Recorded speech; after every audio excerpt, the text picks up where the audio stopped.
Who was Marcus Aurelius? More than a Roman emperor, more than a philosopher, he was a man at war with the world and with himself.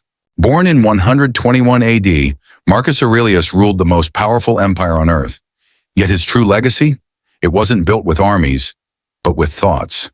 His private journal, Meditations, wasn't meant to be published.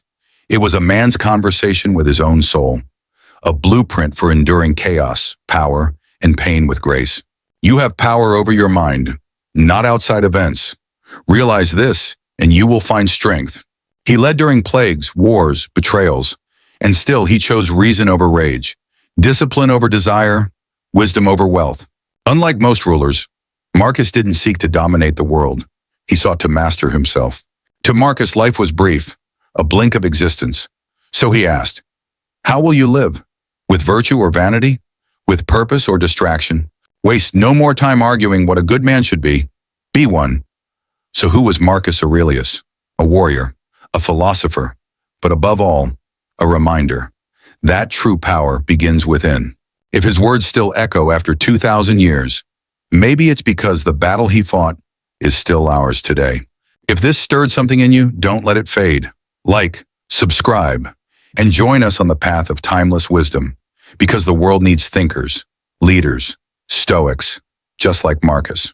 Marcus was born in 121 AD in Rome, not into poverty, not into obscurity, but into a world of power, politics, and privilege. He was adopted by Emperor Antoninus Pius and trained from a young age to lead Rome, the greatest empire in the world. But instead of being consumed by luxury and ambition, Marcus turned inward.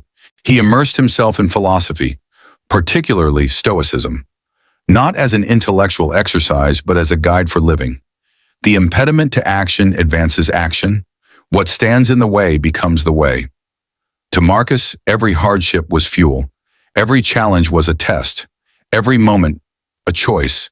His reign as emperor was not peaceful. He faced war along the Danube frontier. A devastating plague swept through the empire. Even betrayal from within his own ranks, and later his own son. But despite the chaos outside, he clung to stillness within. You have power over your mind, not outside events. Realize this, and you will find strength. At night, alone in his military tent, he wrote to himself. Reminders, reflections, lessons. These writings became meditations. A book never meant for the world.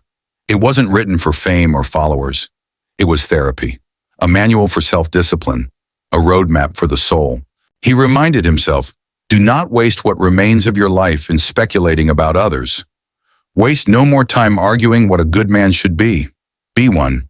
Death smiles at us all. All a man can do is smile back. Every line is a call, not to retreat from life, but to engage with it, consciously. He reminded himself, and maybe that's why his words still echo today, because we still wrestle with anxiety, with ego, with pain and uncertainty. We still wake up asking, how do I live well in a world like this? Marcus Aurelius answered, not with fluff, but with fire. He taught that greatness isn't found in fortune or conquest. It's found in self-control, in purpose, in remembering that our time is brief and our actions eternal. So, who was Marcus Aurelius? An emperor, a philosopher, but more than that, a mirror. Reflecting back to us the simple truth that to master life, you must first master yourself. If this message speaks to your spirit, don't let it be forgotten. Like, subscribe, click the bell, not for numbers, but to keep this ancient fire alive. Let's grow wiser, one mind at a time.